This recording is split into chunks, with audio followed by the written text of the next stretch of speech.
I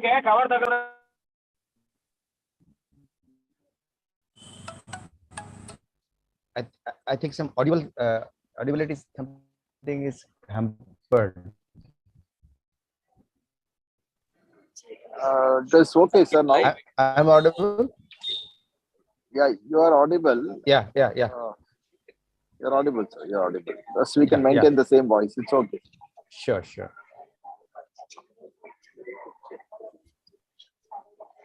For 20 plus have already joined. Should we start or wait for a minute more, sir? No problem. Yeah.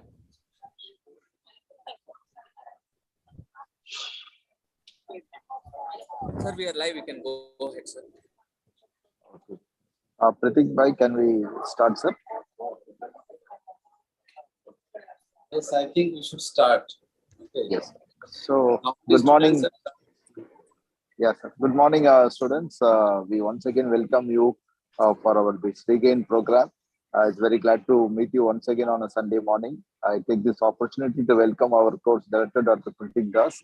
I think he has been regularly helping us to conduct this program in the interest of the students. So I request Dr. Pratik Das to introduce the moderator examiner for the day, as well as the discussion, and take the session forward from here. Over to you, Dr. Pratik, sir. good morning, everybody.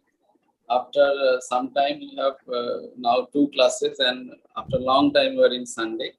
So today, we are privileged to have Professor Pinaki Mukherjee, which is the head of the department in the Department of Nephrology of the NRS Medical College and Hospital. Basically, he is a very bright, and I can say young because he is junior to me. He is a nephrologist with a vast of knowledge. Presently, he has become the examiner of different DM exams in different universities. And he is running the DM course in the NRS Medical College with 3 seats in each batch. And his academic career is also brilliant. And he has done his postdoctoral courses from PGI Chandigarh. And after that, he joined the service, and he is presently the professor.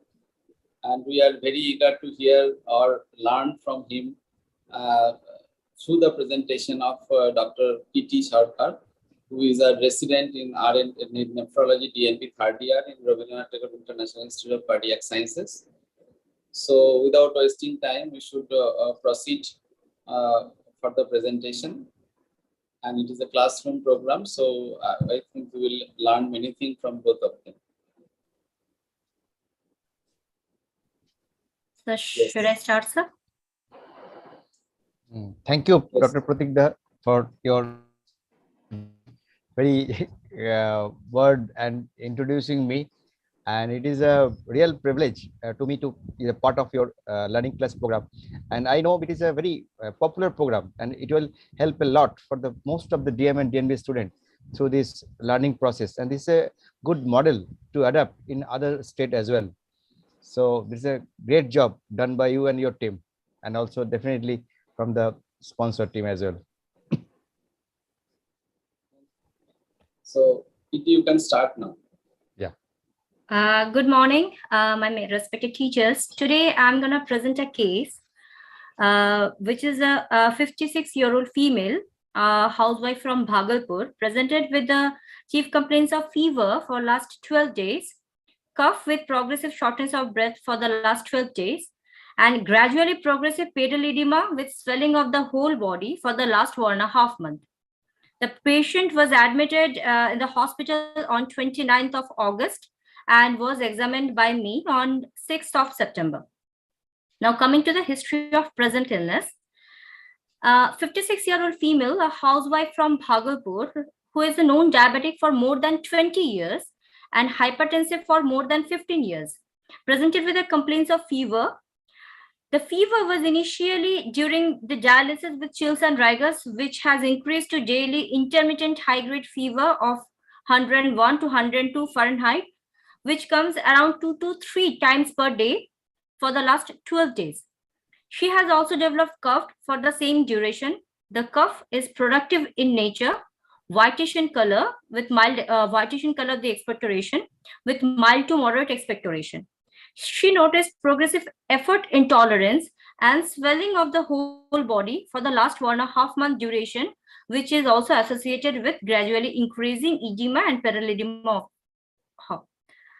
Now, with her background, she was diagnosed as having kidney disease in 2017 when her routine investigations revealed creatinine of 1.9.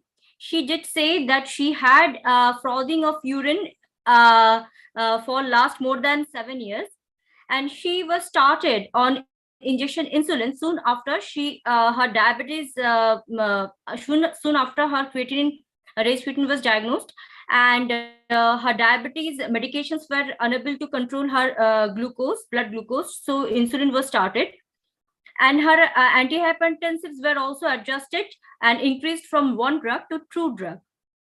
She had poor compliance with her medications and had irregular visits to physician, so she cannot remember any further reports of serum creatinine. In March 2021, she had 3 incidents of hypoglycemia with anorexia and vomiting, for which she was brought to this institution, and after an evaluation was initiated on maintenance hemodialysis in view of high creatinine of around 12 milligram per TL. Hemodialysis was initiated via right-sided temporary hemodialysis catheter, and an AV was created, which was unsuccessful. So a tunneled hemodialysis catheter was inserted in the right internal jugular, as she refused any further attempt to create an AV fistula. She had urine output of around 1 liter per day and was advised hemodialysis at 2 per week for 4 hours duration each. She was counseled for peritoneal dialysis and renal transplantation, both of which has been declined by her due to economical constraints. She continued her hemodialysis in Bhagalpur, but in July 2021, she started having high-grade fever with chills and rigors, for which she was brought and admitted to this institution. She was treated with IV antibiotics and injection vancomycin post hemodialysis and continued her hemodialysis via that tunnel catheter. As her urine output had dropped significantly to less than 100 milliliter per day, she was advised hemodialysis 3 sessions per week, 4 hours duration each. She again developed similar symptoms of fever and chill and rigor during dialysis in February 2022 and was treated with post-dialysis vancomycin in Bhagalpur. For the last 1.5 months, she had frequent hypotension during dialysis, for which she had also vomited several times during dialysis, resulting in interruption and in reduced duration with early termination of hemodialysis sessions. The duration has been only 3 to 3.5 hours for the last 1.5 months in view of recurrent hypotension. She informed that the hypotension used to interrupt the dialysis sessions during the last 1.5 hours, for which infusion of saline and leg elevation was done. And her weight increased to nearly 8 kg in this duration, and she has developed poor effort intolerance with progressive swelling of the whole body. At present, she has difficulty to lie down straight in the bed for the last 7 days, and she sleeps at night with difficulty even with 4 pillows. Her daily fluid intake is around 1.5 liter per day, and her intradialytic weight gain remains around 3 to 4 liter per session. Post-admission, she was given daily 3 sessions of hemodialysis on 3 consecutive days, with each session of 4 hours long, and IV antibiotics. Her tunnel catheter was removed, and a temporary catheter was inserted on admission in view of poor flow from the catheter.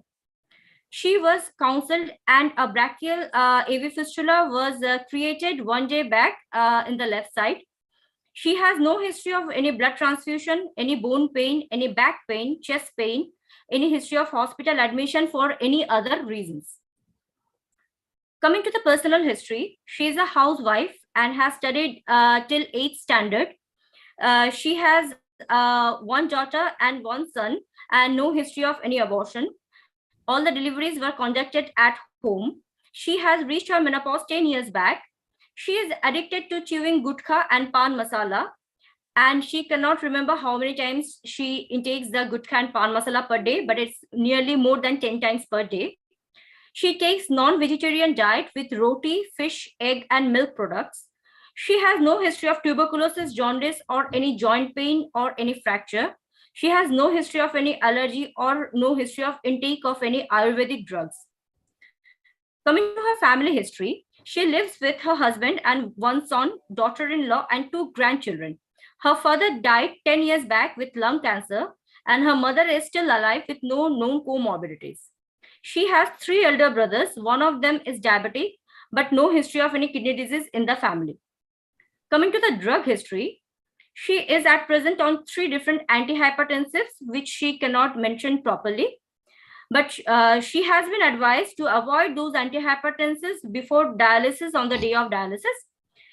And she also takes one oral hypoglycemic agent daily in the morning with iron injection twice per month and injection erythropoietin once per week. So here I conclude my history, sir. Yeah. There is a two important part of this, because many questions now it will come with the tempo of the disease. The 56-year-old female lady now presented with the fever and cough with expectoration. Definitely an infective episode is there. And with the background history of the diabetic, hypertension, and this maybe basic disease, we have to discuss what is the basic disease, whether it's a diabetic kidney disease or the non-diabetic kidney disease. But anyhow, the patient having a declared ESRD on 2021, that time was every fistula tried, but every fistula failed. But some unknown reason it is not being retried, but put on pump cath, and it was continued hemodialysis. And there is a recurrent infections in the with this pump cath that has been tried, and with this poor compliant and the poor dialysis or inadequate dialysis, patient now become fluid overload with maybe a pulmonary edema, cannot lying flat. Patient need much more intensive dialysis, and ultimately have to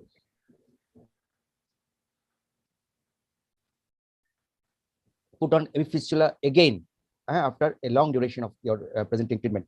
So from these things, many issues first arise. We will discuss definitely one after another. Then you can just go on for the positive findings of the examination, clinical examination. So should I move to the clinical examination, sir? Yeah. Yeah, the patient on examination, she was conscious, alert, cooperative. She had decubitus of choice. Her BMI was 24.5, and her BP was 142/78 in the right upper limb. I could not measure the BP in the left upper limb due to the fistula in situ. Her pulse was 92 per minute, which was regular. She had pallor, cyanosis, pleural, no cyanosis, no clubbing, no jaundice, but mild bilateral pedal edema was present up to the ankle. She had one right-sided temporary hemodialysis catheter in situ. There was no collateral venous engorgement seen in the chest or shoulder. There was no scar mark or any kind of previous hemodialysis access was seen in the left side of the neck. The next vein could not be examined due to the presence of the hemodialysis access. And though there was no upper limb edema or facial edema that can be seen. In the nail, she has normal nail, except there was a fungal infection in the right-sided thumb with nail deformity. No other significant nail changes were there. Ophthalmoscopy could not be done properly due to the poor visualization. Is there any scar mark of other part of the hand, whether he has been tried for a fistula again in opposite hand or some other places? No, sir. There was only one scar mark in the left forearm. No other scar mark. Only one attempt was there. Yes, sir. And therefore, there was no other attempt for the fistula. No, sir. Okay. Then go on. In ophthalmoscopy. Ophthalmoscopy, ophthalmoscopy could not be done properly because of poor visualization due to the cataract in both eyes, sir. Okay. And regarding examination of the AV fistula, on palpation, the thrill was present. No left limb edema other than mild surgical edema, as the fistula was created 1 day prior. And on auscultation, bruit was present. Okay. So from this presenting history and the clinical examination, can you summarize the things? Can you summarize the whole case, sir? Yeah. Okay, sir. Sir, a 56-year-old diabetic hypertensive housewife from Bhagalpur, who is known CKD on maintenance hemodialysis via right internal jugular tunnel catheter, presented with a history of fever, cough, and features of volume overload. She was initiated on maintenance hemodialysis 1.5 years back after presenting with uremic symptoms and was discharged with right tunnel catheter due to primary failure of left forearm AV fistula. She continued on maintenance hemodialysis since she refused renal transplantation or any other AV fistula creation attempt. She also had intradialytic hypotension for the last 1.5 months, for which she was inadequately dialyzed, leading to weight gain and volume overload. On admission, her tunnel catheter was changed to a temporary access in the left in the right internal jugular due to poor flow in the tunnel catheter, and she was treated with daily hemodialysis for 3 days and antibiotics. And after counseling, an AV fistula was created. And on examination, it was found that the AV fistula has bruit and is working at present. And palm cath has been removed. Palm cath has been removed, sir. And a temporary catheter has been inserted on that place. Inserted on the dialysis. The first of thing, from the very beginning, we have to discuss a very pertinent point in this patient. There is a very much classical presentation of many patients that actually they are reluctant to do for either transplantation, or the donor is not available to get the transplantation, or the facility is not there, or the financial constraint is there. So many of the patients actually need to prolong dialysis. So first of all, the patient presenting, there is a fever with cough and with chill and rigor. So there's some infective episode. And what do you think? What is the basic disease of the patient? So the patient this time presented with the catheter, probably the patient presented with catheter-related bloodstream infection, because she has presented with similar history in the past. So probably this time the patient had, due to the history of fever with chill and rigor during the dialysis, and followed by the patient had cough. So there's a probability of infection from the catheter side, as no other localization infection could be found on examination, sir. Now, what is the basic disease? Basic disease, where the patient is suffering from the diabetic or non-diabetic kidney disease. Because if you see the tempo of the disease, only the 4 to 5 year, only the history of diabetes, she declared ESRD. No, sir. The patient is diabetic for more than 20 years, sir. More than 20 years. More than 20 years, sir. And in 2017, the patient, first time she came to know that her creatinine is raised to 1.9 milligram per DL. She came to know that the creatinine is raised, and before that she was on oral hypoglycemic agent, and in 2017 she was changed to insulin, sir. So this is basically basic disease, the diabetic kidney disease. Diabetic kidney disease and diabetic ESRD. So yes, when in the setup of the diabetic kidney disease in the scenario, because all the peripheral vascular part and the cardiovascular problems is much more increased in the non-diabetic component. So yes, that's maybe the one thing that you can justify, that is of your endovascular changes or some peripheral vascular disease maybe there along with this. So to next part is of this patient is that initially was fistula is created but has been failed. So what is your suggestion? What is the cause of this fistula failure? So the cause in this case can be multifactorial. First, the patient is a 56-year-old lady who has been diabetic and hypertensive, diabetic for more than 20 years and hypertensive for more than 15 years. There is always a possibility of atherosclerotic vasculitis or peripheral vascular involvement in these cases. And also the cases failure of fistula can be as fistula multifactorial. The causes can be due to poor choice of vessels which has been chosen during the surgery, poor surgical procedures, due to vascular changes, atherosclerotic changes, due to any kind of thrombosis which might have occurred post creation, and maybe the patient has some kind of sclerosis due to previous any kind of vascular access attempt or any kind of thing which has damaged the venous access. So there can be vascular failure can be due to multiple reasons, sir. And so, what is the current KDOQI guideline that is to access the blood vessels both in the venous system and the arterial system before you can start the AV fistula procedure? What are the current guideline? So what you should go for this guideline to assess the arterial sufficiency and also the venous sufficiency?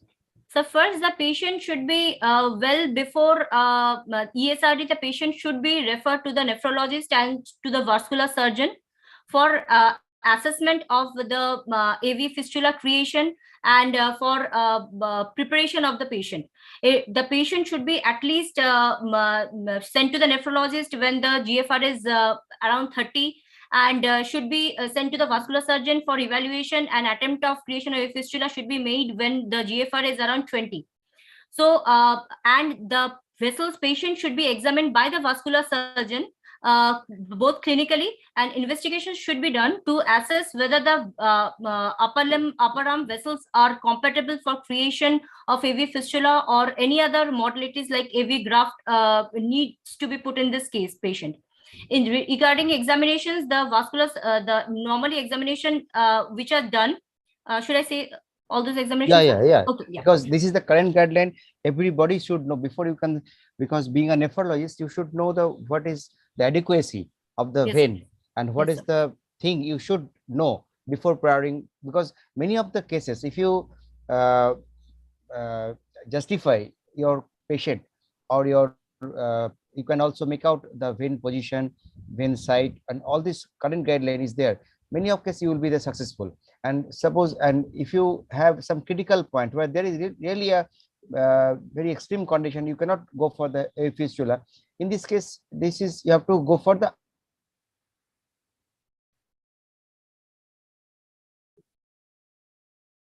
hello. Hello. Hello. Hello.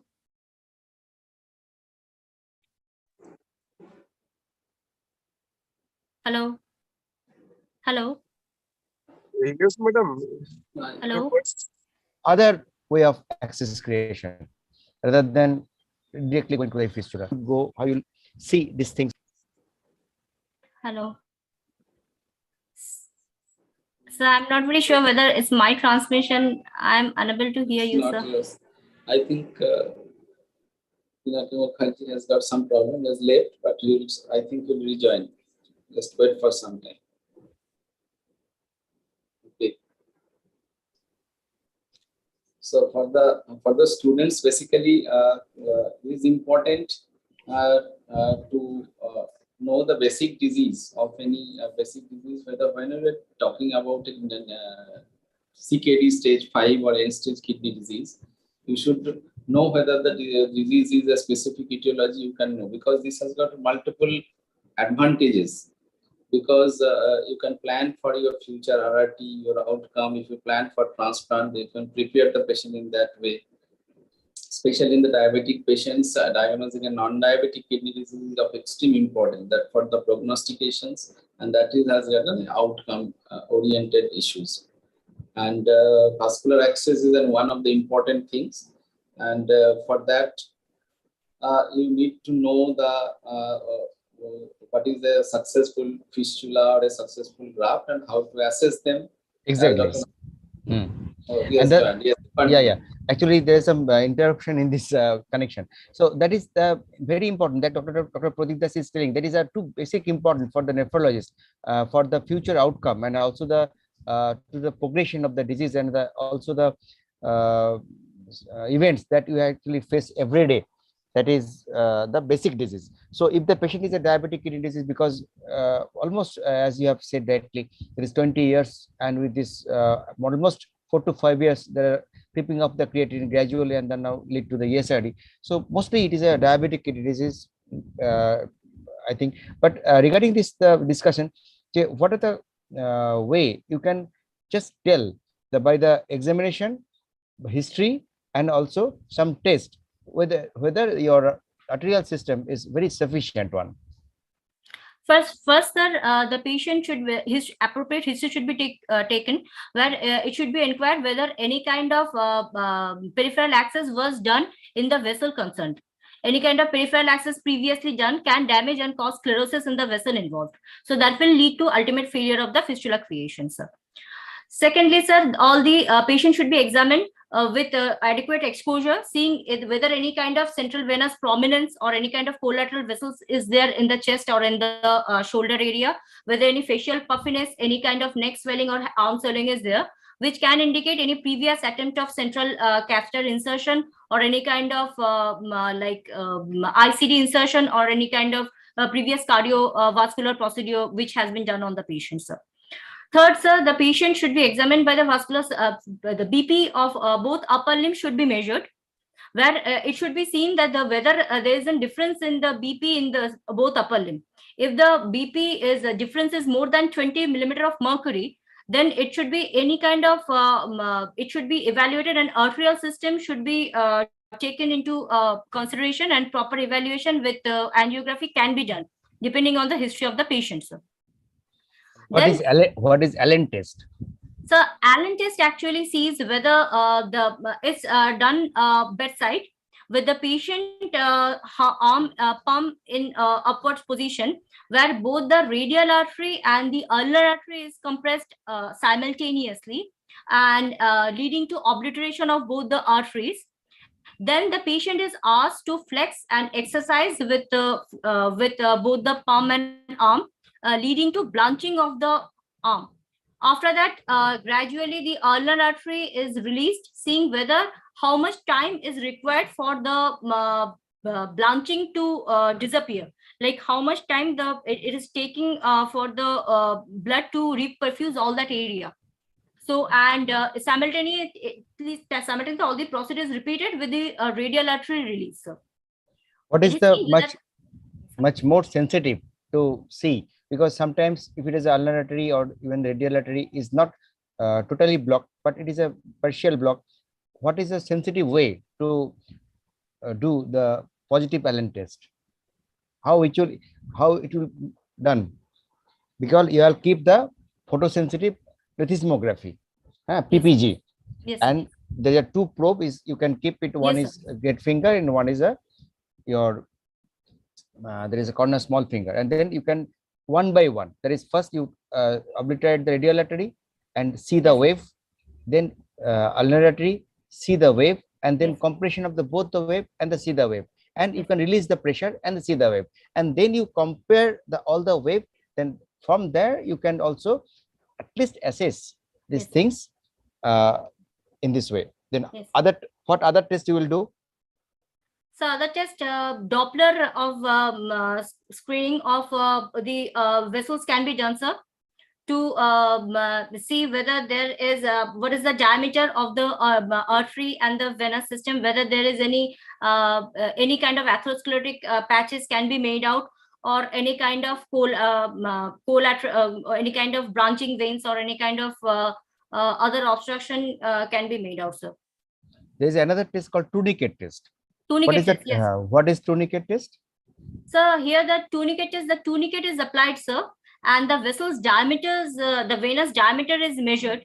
If there is the venous diameter is more than 50% increment after the application of the tourniquet, that indicates that the vein concerned can be used for AV fistula creation, sir. Can you assess the distensibility of the vein in concomitant test? Distensibility of the vein. Whether maybe there's sometimes what happens as the age progress, there is atherosclerosis part both in the venous system and atherosclerosis. Maybe the patient compliability is less. So distensibility also reduced. If the it is not distensible, so a fistula creation, though there may be a chance of stenosis or the flow may be hampered, minimized. So how can you assess the distensibility of this vein? So distensibility of the vein can be assessed with this tourniquet test, sir, to some extent, sir. You can also use the warm water. You can use the warm water in the leg. So as there will be a warm water in the leg, as in concert to the warm water, there will be a reflex distension of the venous diameter. It will be increased. But if it is not there, then it is some kind of assessment that even the patient, the venous compliance may not be the good one. Yes, So how we can assess the vein in other way, apart from the you have already said? sir, the vein can be assessed. Just can you, sir, excuse me for 1 second, sir. I have one connection issue. Yeah. Sorry, sir. No problem. The vein can be, sir, assessed with venography can also be done, sir, for assessment of the vein, whether there is any stenosis or any kind of obstruction or any position. Venous mapping can be done. Sir. Yeah, and this venous mapping will give you some idea about this, whether you are going to be successful or maybe a critical one. Yes, so venous equipment is there. Yes, so why the GFR is cut off is 30? Why not it is a 60? Why it is not even because many of patients very much reluctant to do a fistula when their GFR is 30. Yes, so two important part is that what is the rationality of the keeping the 30, and what is the scenario changes when you can do at the end of, when you already declared DSRD, there is less than 10 or less than 15. So first, sir, the rationality behind 30 is the GFR 30 is not too early, not too late. Means if the patient is being counseled for AV fistula at GFR 60, the patient might not live long enough to require the AV fistula functioning. If the patient is elderly, he might not live long enough for him to reach ESRD and requirement of any kind of dialysis. So the AV fistula he might not require. First. Secondly, the patients are mostly reluctant to get an AV fistula done because obviously they initially many of the patients, they are in denial of the disease process or any kind of requirement of dialysis. So that comes with counseling and with evaluation of the with evolution of the disease. That is another thing, sir. And the third thing is, sir, with AV fistula creation doing after GFR 10 or 15 actually leads to initiation with many of the cases leads to initiation with temporary access first, and then the AV fistula gets created because most of these patients present with acute requirement of dialysis. So the planfully creation of AV fistula sometimes becomes difficult in these cases, and also these patients with the prolonged duration of CKD develop some amount of cardiovascular and peripheral vascular diseases, which also causes some kind of difficulty in maturation or successful creation of fistula. The thing is that if, most of the cases, if you can ask for a fistula, there is a very tremendous resistance to create the a fistula, even in the 30. But why the fistula first policy came? There are two justified way. One is justified way, definitely you have rightly said, there is a, you have to prepare mentally and also you can access. So he didn't land up in a very emergency crisis when you can need acute dialysis at any point of time. Second important thing, there is a hypothesis, not is well supported in some study. That is, if you do even in the along in the 30, why is the cutoff 30? From because the 30, there is a non-reversible. That is, the patient is actually progress, and the progression rate is much more faster. Yes. The normal progression is actually the less than 10 ml per year, 10 ml per minute per year. But in the after the 30 is achieved, that is, it is much more faster than that. It is unpredictable, sir. Yeah. So what happened actually, whenever you do the creation of the fistula, there is some changes in the vessels, so that changes. Might reduce the GFR loss, sir.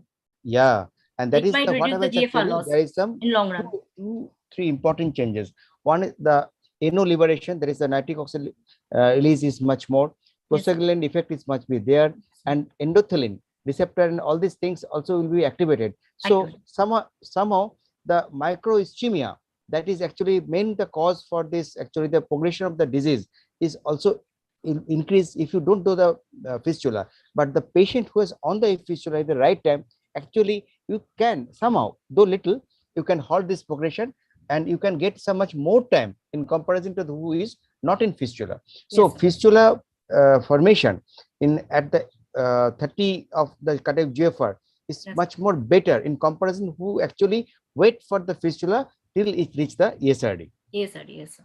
So this is the one hypothesis, but it is not so well supported in other but so fistula must be created very in right time.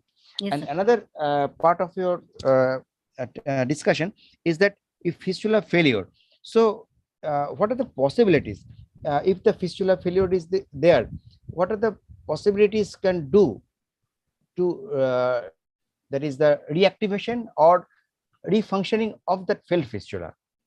How will you, because it is very common questions, because the patient is done is a fistula, and but after 10 to 20 days there is no bruise is there, no thrill is there. So what are the possibilities? So fistula failure can be primary and can be secondary, sir. And in case of primary fistula failure, the fistula failure, good amount of cases, the fistula failure occurs due to poor selection of vessels or surgical failure. In these cases, the reactivation or any kind of any kind of fistula should be attempted in a different site. In case of primary failure, where the cause is due to thrombosis or stenosis, that can be addressed, sir. So in case of fistula, sir, in many studies they have suggested use of antiplatelet drugs post creation of fistula. The study and those studies and the suggestions remain very doubtful, but giving of aspirin or dual antiplatelets are being given in many centers, sir. And other causes like any kind of thrombosis, if that can be detected post creation of a fistula. There is one thing I'm just thinking.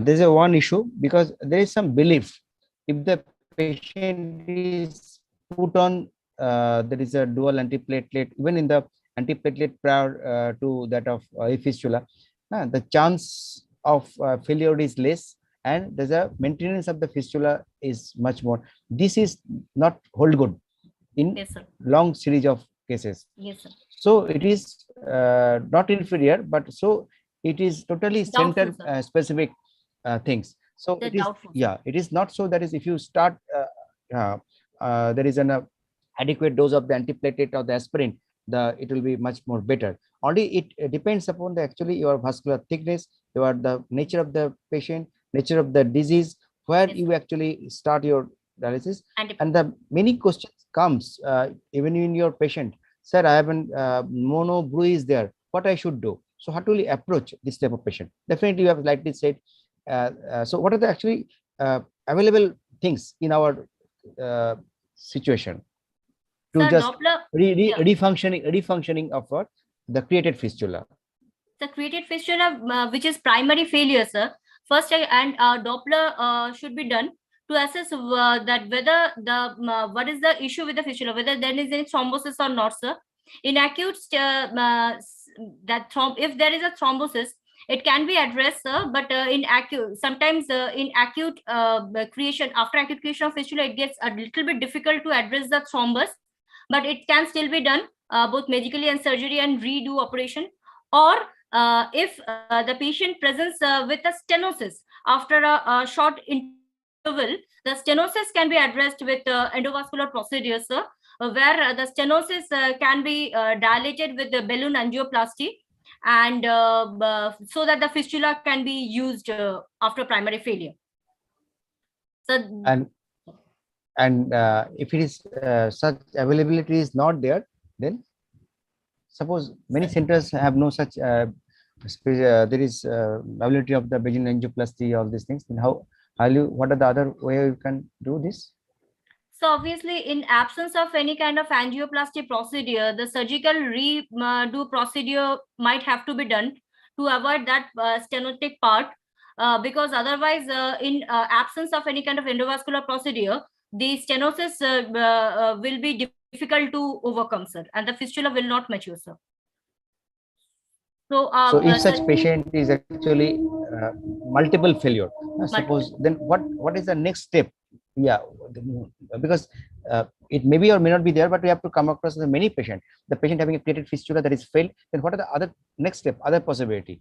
So other possibilities, AV graft can be used, sir. And because AV graft here, the whole stenotic area can be avoided, and a graft can be surgically inserted and can be used, which is obviously will be safer than using intra venous cannulation. So the graft is another procedure, sir. And the graft can be used in case of if we are exhausted with all the vessels in the upper limb. The graft can be placed in many different locations. So the graft gives a good variability of veins and arteries to be used and access.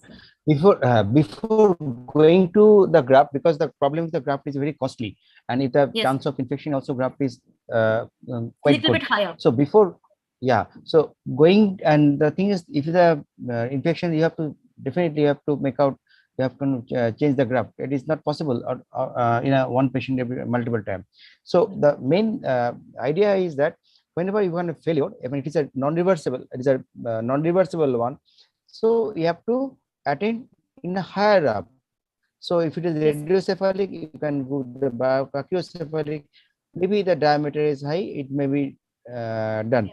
Or can some surgical procedure, you can change the vessels from lower part to another part, proximal one, sir. Proximal one, or you can also the mid-arm creation, because some patient having the mid-arm creation of the AV fistula, or you can customize, or you can change the other way, or renovated way. That is how you can make the vessels available, and also the keeping the good supply of the, so you can also transposition can be done, sir. A deeper vessels can be made superficial, and and after that the anastomosis can be done, and it can be done in a one-stage procedure, it can be done in a two-stage procedure. So this is much more better, because the flow is better, it is a physiological, and definitely, and the success rate is better, sir. Success rate is better. And another thing, some center, they are actually now they have tried to make the fistula in lower limb, or in some other part of the body. So using the same pathophysiology. So this is a different way we are doing all these things. Sometimes they are also using the non-surgical technique, but radiation and creation of the AV fistula. So the surgical entity and surgical, surgical with current, they are doing it with the perforating veins and with the radial arteries, sir. Exactly. So this is the way they can surgery mediated all the complications, that is also is reduced. So this is the part of the actually the next part. So apart from this, your case, AV fistula, is another issue, that is patient is put on the palm cath. So the patient is put on palm cath.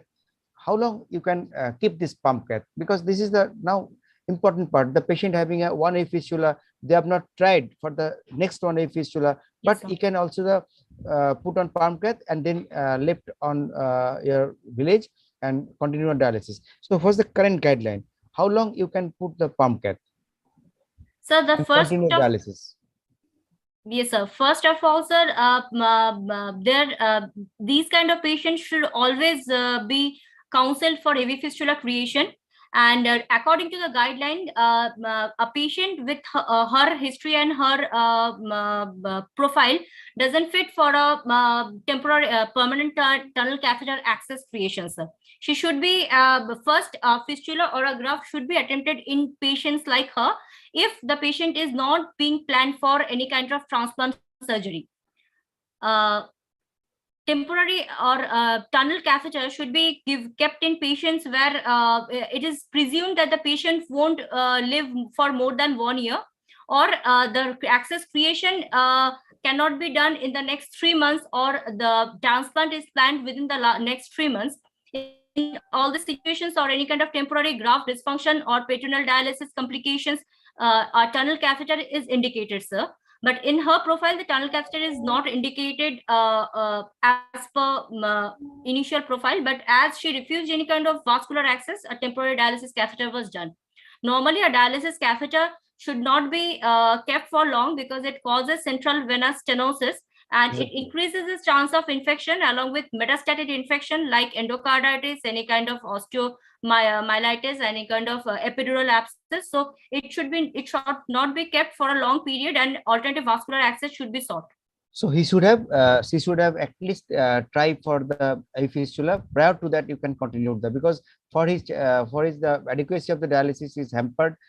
He's not getting recurrent infection, for his multiple hospitalization, and there's a multiple comorbidity and is there in Yes, this sir. such case. So the current guideline and the there is the suggestion of the patient who is on put on and because vancomycin or the catheter lock solution is not actually the solution for the No, sir. maintaining as long as things, because in the Yes, sir. diabetic setup, because the vascular peripheral vascular disease is there, and even the central vascular is having some atherogenic.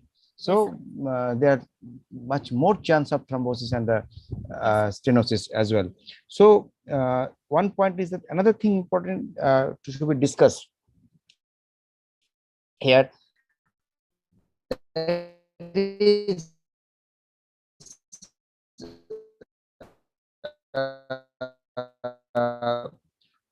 dialysis to, what is the current sense is in this type of patient is a uh,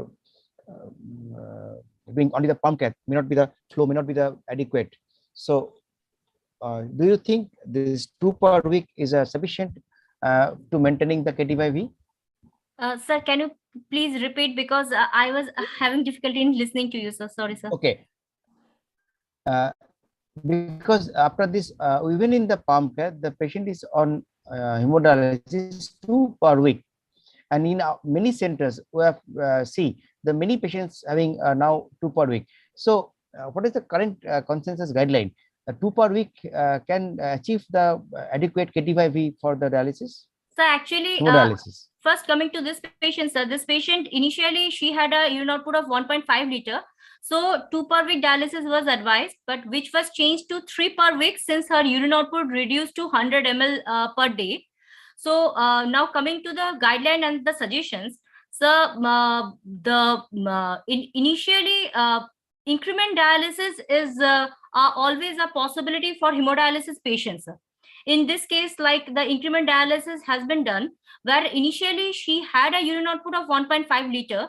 So she was given a dialysis of 2 per week, because here the patient, if we take consideration of the urine output of the patient, where along with the 2 per week dialysis, she actually might reach the prescribed KT per weekly KT per week, KT by V. So if the patient has adequate urine output, like if the patient has but from the tempo of the patient definitely is a decreased urine output, because patient is plethoric, pulmonary edema. If the patient is total urine output is adequate, so she shouldn't have such kind of scenario. So definitely patient having a decreased urine output, maybe anuric, because yes, at present patient has less than 100 ml per day, sir. Yes, sir. Yeah. So in this type of patient, if you not continue the dialysis inadequately, what happens actually? The uremic symptom persist, and in that phase of the diabetic kidney disease, there must be a fluid accumulation. Yes. There may be a chance of much more cardiovascular death, yes, and there's a much more comorbidity, pulmonary edema, yes, and there's more arrhythmogenic. So the CV will be much more. So 2 per week dialysis is indicated in those patients having at least little bit of better renal residual reserve and with the maintaining good urine output. But in this patient was inadequate. So that was patient having always suffering from some uremic symptoms from the very beginning. Third issue that is regarding this patient is denied for transplantation. So what is the assessment in this diabetic group of patient? How much good for renal transplantation, or it is put on hemodialysis? No, so diabetic kidney disease patients comprises a good amount of ESRD cases. So after proper evaluation of their cardiovascular status, they should be planned for renal transplantation, sir. So renal transplantation is always good. There's some belief in some center that is even in the long-term diabetes with some cardiac, there's a cardiac compromise. Even in the some ejection fraction is around 40. There some centers reluctant to do the transplant, but it has been seen many cases because transplantation is always better. There is a in the patient survival as well as the graft survival, even in the long-term diabetic, and sometimes after the post-transplantation ejection fraction is increased, rather uremic toxins when it is in decreased, and the some physiology is came, that is ejection fraction even in the 35 we can come down to the 45 or 40. So transplant is always should be encouraged. Yes, sir. And next part is that there is a patient has been tried to keep this catheter with repeated vancomycin injection. Yes, How sir. much is justified in your patient? That is post dialysis vancomycin, and you can continue dialysis, as it is a very justified protocol for in a day-to-day hemodialysis practice. No. This is, sir, first, a diabetic patient having recurrent infection in the tunnel catheter is an indication for looking for an alternative access. But since the patient has not come to our institution in between, as she lives far away, she continued in that peripheral access with vancomycin injection. If the patient is having recurrent infection, or if the organism comes relevant to like staphylococcus, any fungal infection, or pseudomonas, the catheter should be changed, or the catheter use should altogether be avoided, sir. So what is the current CRBSI guideline? This catheter related bloodstream infection. So when you have to remove the catheter? So catheter should be removed in case of if the patient comes with central infection. So the blood culture should be taken, sir. It is preferable to take the blood culture from can be taken from the catheter hub, or can be taken from the dialysis access during dialysis, or it can be taken from any peripheral access also, sir. But in case of the culture, if the culture report comes with staphylococcus or any kind of fungal infection, or if the patient in rare cases has recurrent pseudomonas, which is a rare event, but if the patient presents with that, it is preferable to avoid that access, and unless the patient has no other working access, all the venous access have been exhausted, then only catheter exchange can be done. Otherwise, it is better to remove the catheter, then initiate the patient on antibiotics, and initiate and insert another catheter on a separate location, or in that very location, depending on whether any kind of tunnel infection or skin existing infection is there or not. So in your patient, the patient is already starting his infections, recurrent infection, almost 6 months back, on Yes, and sir. on, often 6 months back. So Yes, sir. what should be the preferable one in this such patient? The patient already put on pump cath and on recurrent infection. So what So in this should have patient, the done? pump cath should be changed, sir. And along with that, as the pump cath, she is on pump cath for more than 1.5 years. The pump cath was inserted in March 2021. So it's been more than 1.5 years. So the pump cath should be changed, and alternate access has been done with a temporary dialysis catheter, and AV fistula has been created. So it should have done much more prior to that, Yes, sir. because he came here right now, because Yes, sir. that may lead to the even death also, because Yes. this is actually too late for her. Even if this happens 6 months prior, it would be much better.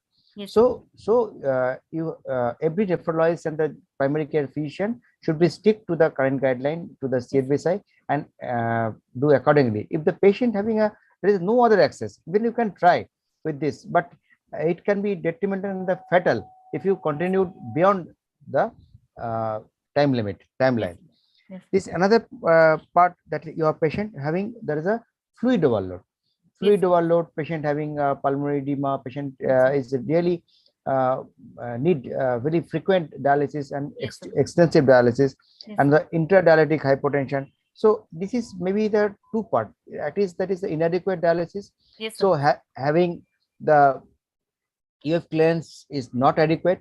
Yes. Even in the there is a solute clearance also may not be adequate. So that is the one part. Another part is also the lifestyle changes, or taking the much more fluid, or the taking the drug, whether it is adjusted or not, or this patient is very much prone for heart failure as well. Yes, so this patient has to be assessed both the cardiac status as the kidney status. So So in this, suppose a patient is in very fluid overload, how will you assess the fluid status? Or in the other way down, how will you assess the dry weight of the patient? Because dry weight you can give you some kind of suggestion how much fluid you have to come out, Yes. and how much the patient will feel better, because this is the very fundamental for the dialysis. So how will you assess the dry weight in such a patient? So first, to assess the overall the volume status, first patient should be assessed clinically. Patient should be seen whether there is any neck vein engorged or not, whether she has any dependent edema, whether there is any fluid overload, whether any pleural effusion or any kind of third spacing of fluid or is present or not. Then the patient should be all the previous records should be checked, whether she has gained any volume or weight in the past few months, whether she has increased her weight. Regarding the investigations, many investigations can be done. First, and chest X-ray can help us to indicate whether the patient has any kind of volume overload. Secondly, an ultrasonography can be done, which can indicate whether the IVC, inferior vena cava, can help us to see whether the patient has any volume overload, whether it's collapsing or not. And bioimpedance testing can be done, which is also known as BCM test. Bioimpedance test can help us to detect whether what is the target dry weight of the patient. So Along with that, yes, sir, sorry. So dry weight assessment is very important. Yes, so sometimes many centers have the machine that we can also bioimpedance test, sir. Yes. Not the bioimpedance, there is the body. There is a machines can also the water content, fat Yes. content, muscle Yes. content. Yes, So sir. in this way also you can assess the how much water is in excess. So how Yes. much fluid and what is the adequate weight he has to be maintained. Maintain. Another part of your patient, that is the regarding this, how will you manage this patient, the infection in this part, because the patient having the dry cough, that is fever, still fever. So how will you the approach of this patient right now at the time of presentation, because you have created a fistula, because some suggestion is there, whether creation of the a fistula in an acute sepsis, whether it is indicated or not. Justified honor, sir. The patient presented on 28th of August and the AV fistula was created on 5th of September. So in between, it was created on a gap of 7 days, sir. And before that, the patient was adequately dialyzed for volume overload, and IV antibiotic was initiated, sir. First, after arrival of the patient should be clinically assessed. Along with that, patient's IV access should be, if it's possible, there should be a blood culture should be taken from the tunnel catheter access and should be sent, and the patient should be initiated on antibiotics.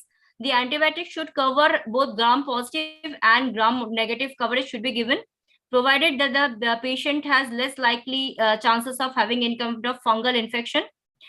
In this situation, where is there any channel, sorry, sir. Is there any findings in the X-ray, whether it is a concomitant fluid accumulation or pneumonia, why, or it is simply a pulmonary edema and fluid overload for which is the shortness of breath and the cough is there? What is the X-ray, chest X-ray? So the chest X-ray actually had features of volume overload with bilateral chink of pleural effusion, sir. No localized infection or was found in the chest X-ray, sir. Indicating any kind of pneumonia, sir.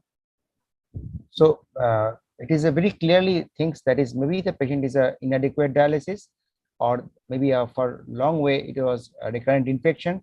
It was not properly treated, land down into the fluid overload, and that also deteriorate this condition.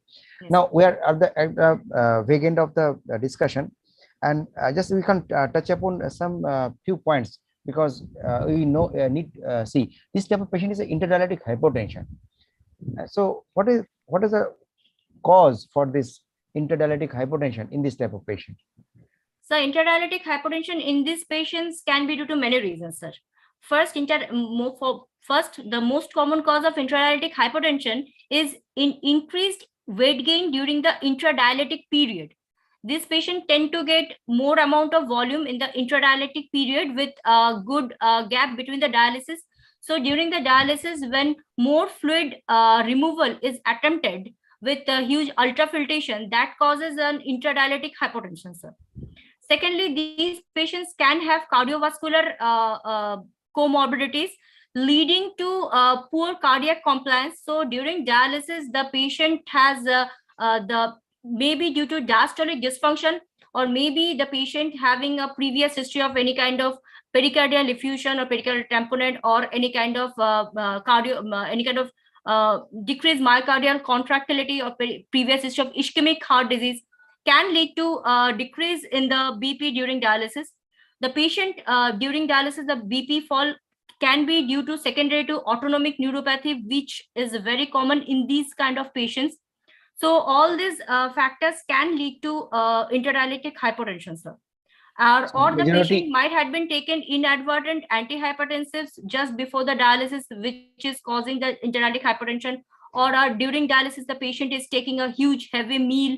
All these scenarios can lead to intradialytic hypertension, not to mention any kind of reaction with any kind of drugs or any kind of dialyzer related can be there, but it's least likely as the patient is having these reactions after a period of 1.5 years. As the patient is becoming infection is there, maybe a septic shock is maybe there, maybe, or some kind of cytokines may be increased, that as well as that. That is also indicated. Another important part that is we shouldn't forget, because in another scenario of the patient is taking the antihypertensive drug which is dialysable. So when you start the dialysis, the content of the medicine is decreased. So 4 hours of dialysis, at the end of the dialysis, they actually end up on the hypotension. So apart from this, your UF measuring, you have to just change the drug. If the patient is very recurrent hypotension or some other, or it may be some other cases also, because some idiopathic intradialytic hypotension, we don't know why, but either after 1 hour or 2 hours, the patient, even in the you are profiling, or you can adjust it, your fluid removal, still it is not responded in these things. So this is the happen, and some different occurs also happen in the hypertension. So the blood pressure measurement and all these things you should very much take care of in this group of patient. And finally, that is what are the way of dialysis that should have been given in that patient, whether it should be better in a standard dialysis, it should have been better in the SLATE, online HDF, or daily dialysis. So what are the way you can suggest the type of dialysis? So in this patient, obviously, SLED is always a procedure where dialysis can be given for a prolonged duration. But SLED is not a suggested or feasible procedure when the patient is living in a periphery situation where limited resources are available. So in this patient, SLED can be given when the patient is there with us in the hospital. But post-discharge, it's better to keep the patient on hemodialysis or online HD hemodiafiltration if that is possible or available in her setup, sir. So the general teaching is this: standard dialysis is always better than SLED.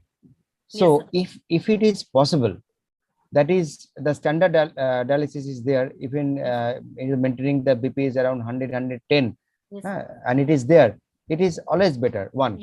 Second important thing is that if the patient is admitted in some centers which having the more facilities, then online HDF or the HDF related is always better in this, because this patient is basically long time non-dialyzable, and there is is not achieved the adequate dialysis, and the patient having needs some better clearance. So if the patient is affordable, the can available services there, definitely.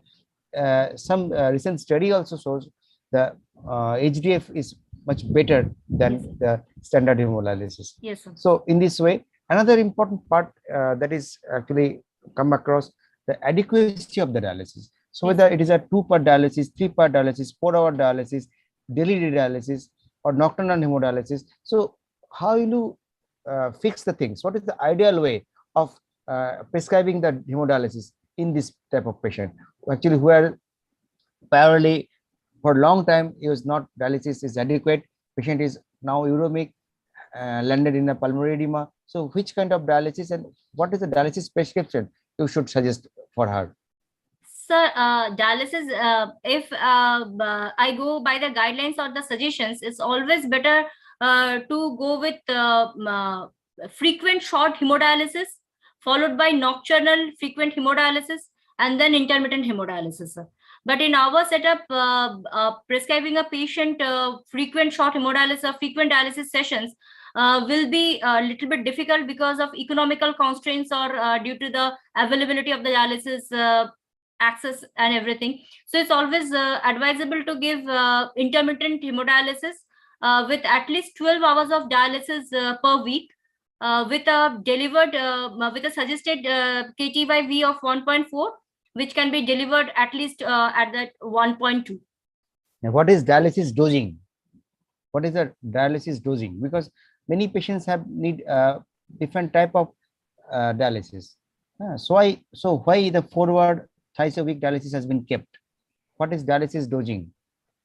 So the dialysis of 4 hours, 3 times a week dialysis actually translates to the near equivalent to our peritoneal dialysis, regular peritoneal dialysis, and renal creation, renal excretion of a person who is with good urine output. So it actually translates to 3 times a day, 4-hour dialysis gives the optimal benefit of the dialysis sessions with reduction of the small molecular and along with the phosphate and potassium and other uremic molecules excretions, sir.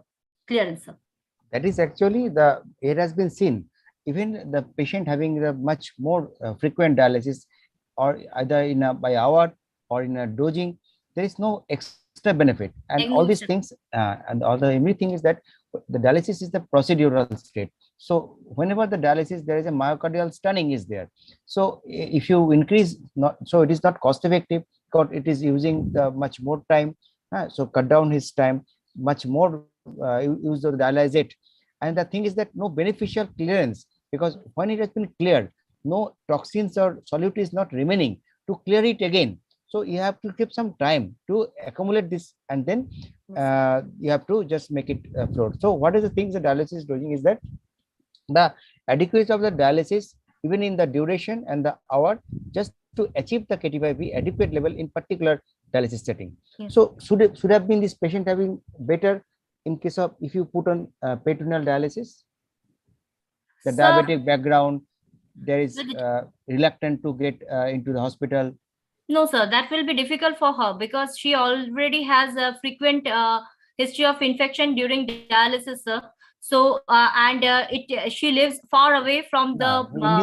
In this case, actually, the infection was the catheter-based infection. Yes, that is not the so it is the catheter related. Yes, there is no such systemic infection. So if you remove the catheter, you can put on the hemodialysis. So there must be what is your suggestion? PD better or HD better?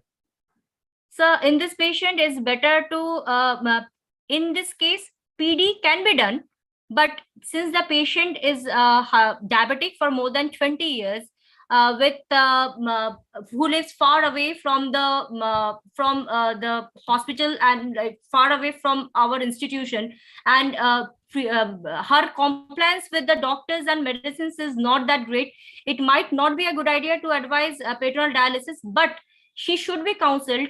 If she has good family support and with economical support, peritoneal dialysis can be prescribed in this patient when AV fistula creation or any other possibility is less. But the patient also has very less reduced residual renal function at present, is less than 100 ml per day. So peritoneal dialysis can be started, but it isn't without it glitches, sir. Like peritoneal can be given, but there are some ifs, sir. Yeah, because in this scenario, what we have seen, even that the fistula failure cases, you have not sure whether the second fistula formation will be definitely available for her future dialysis procedure. So always you have to just counsel the patient because the fistula, one fistula failure actually begets another fistula failure. It may not be sure that the second fistula created may not be the last long. So even there's a bruise there, you don't know the actually the whether Doppler it invasive, mature or not. yeah, is mature or not, or even in the mature even starts, whether it will continue in the prolonged long time. So for the life stake, all these things, this patient always be counseled for the PD, because though it is a external or newer PD fluid is there, if they can afford, if can available, definitely even in the diabetic setup also, PD is doing a very should be advised, sir. very good things. So I think I come to an end in this type, and Dr. Pratik Dash is there. Dr. Pratik Dash is there. Yes, Yeah. I was. So now we have end of the discussion, because we have just discussed all the events, and accordingly try to touch upon all the part of this. If you can add, you can add. Okay, now my job is to just bit summarize. So Dr. Kity, your professor asked you about you have presented a lady who is a diabetic kidney disease and presented with recurrent infections related to catheter with AV fistula failure, and now and facing difficulties on dialysis. So he has asked you about the basic disease, whether it's a diabetic or a non-diabetic disease, knowing that is important, and what may be the cause of the AVF failure. He has asked you, and he has asked the current KWP guideline for the assessment of the arteries and the veins. And it starts from the examination to investigations. And what about the Allen's test? Was the more sensitive way to assess this or evaluate by this test by using your PVGs? And what are the other tests, like a venous assessment by the tourniquet test and the distensibility of the veins by warm water in legs, and also the venous mapping. So this is important before going for an AV fistula, and you have to know all these things before going to the examination in such cases. And why there is he has asked you about why there is the AVF cutoff is kept at 30 for the AVF, and what is the rationale behind it, or is there any there is a different scenario other than this 30 GFR? And he has told that fistula first concept come because there is a safe landing in hemodialysis, and that this stage the patient becomes non-reversible. Patient is established that he is having a non-reversible disease, and also there is some theories which suggest that it retards the progression of the kidney disease through through the improvement of this microischemia. So he has also asked you about the alternative or refractory way to salvage this AV fistula, and the role of antiplatelet, whether this is justified on today's context or not. What are the other options, like if the angioplasty is not available, because it is not available in many centers, and what will you do if there is a multiple failure and a V graft is also a costly option? You can change the anatomy and try the physiological thing by changing anatomies. And there is he has asked about the surgical technique. The next part of this problem, other than AVF failure, next problem in this patient was a palm cath, and he has asked you how long you can keep a palm cath safely, whether the catheter lock solutions are beneficial or not, and what are the chances of this thrombosis and stenosis, etc. there. And she was on 2 per week hemodialysis. He asked you about the adequacy of dialysis in this patient. 2 per week hemodialysis is adequate or not, or what about the incremental dialysis? And now your patient like this, you have a persistent uremic symptoms, so chances of cardiovascular death is higher. So adequate dialysis should be done, and how can you do that? He has also touched on the transplant aspect for such patients, whether dialysis is better or a transplant is better. And he has told you transplant is always better, even in the diabetic patients having such problems. And what is the justifications for this repeated vancomycin injection? This patient has got a CRBSI. He asked for your CRBSI guideline, and what is justification for use commonly repeated vancomycin injection? And he has categorically told you that this might the patient might land in a life-threatening situation because if you don't follow this CRBSI guideline. So it is always better to stick to the guideline. And this patient also have inadequate dialysis in terms of pulmonary edema. So you have to assess the dry weight of the patient, how to assess, what are the methods available to assess, starting from the clinical to the investigations, and the new machines that can detect how much water, muscle, fat it is there, and many centers having that machine.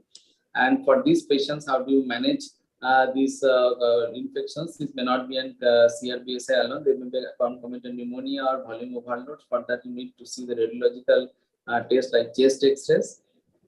And this patient is having intradialytic hypotension. That's why dialysis was not provided adequately. He has asked you about what are maybe the causes of intradialytic hypotension, and he has told you that occult sepsis is an important cause. Drug dialysability is one important cause, and in many cases we even don't know the causes and what kind of dialysis for best for these patients.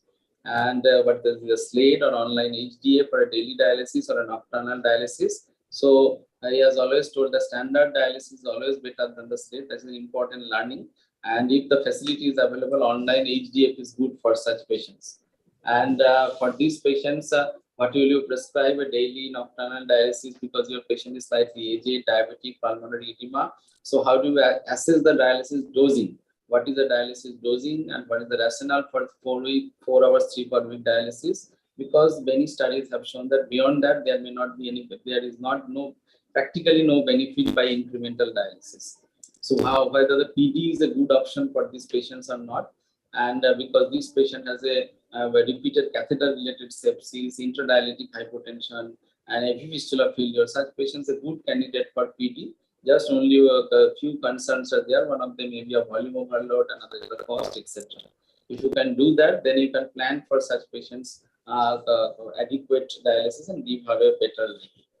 So I think Dr. Pinaki, what is the assessment of this student, whether she has done well, or this is a part of our learning program, the comment from the definitely. He's done very well. He's done very well, and he actually touch upon all the points and actually address the situation very nicely. Yeah. Okay, so one suggestion for me to Dr. Kity, just whenever examiner asks you a question, you listen the question and try to assess it. Even you know this is not for you, for all students. If you know the full answer, you just first give the highlights so that the examiner has got some scope to ask the next question, other than you tell the whole thing, so that you can keep in your comfort zone. Otherwise, you can tell the full answer. The examiner will not ask in that question. He will take you out of your comfort zone. So this is the art of doing examination. We can change the scenario. Change the scenario, exactly. So there's a very interesting class because from an absolute perspective of a clinician, how we assess a patient, not going to depth of the theories and trials, but this is how to assess the practical examination. Thank you very much for joining us. Maybe we will call you in next few classes. Today is slightly unplanned, maybe attendance slightly low, but I think the YouTube will catch up. Okay. Thank you. Thank you. Thank you, everybody. 50 participants are there, sir. Thanks for guiding us, sir, to doing this activity. So can you close it, sir? Okay, we can close it. Thank you. Thank you, Dr. Pinaki, sir, Dr. Kity, ma'am, Pratik, sir. And I will see you in the next class. Thank you, everybody.